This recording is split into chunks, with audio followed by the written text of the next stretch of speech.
নৌকা নিয়ে জনগণের কাছে যাওয়ার সাহস নেই, তাই উপজেলা পরিষদ নির্বাচনে আওয়ামী লীগ নৌকাকে বাদ দিয়েছে বলে মন্তব্য করেছেন বিএনপির স্থায়ী কমিটির সদস্য আমির খসরু মাহমুদ চৌধুরী। তিনি বলেছেন, নৌকা যেখানে আছে জনগণ সেখানে নেই।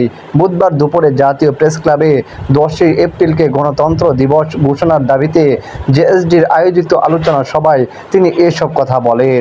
আমির খসরু বলেন, নৌকা বাদ দিলেও সরকার ভোট চুরির প্রকল্প থেকে সরে আসেনি।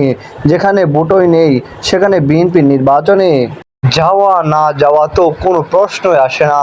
উপজেলা নির্বাচনের মাধ্যমে মানুষকে আরেকটা ধান্দাবাজির দিকে নিয়ে যাচ্ছে সরকার।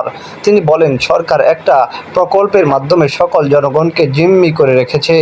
এই প্রকল্পের মাধ্যমে সরকার ক্ষমতা দখল করলেও রাজনৈতিকভাবে পরাজিত হয়েছে। 95% জনগণ এই নির্বাচন ব্যবস্থাকে বর্জন করেছে।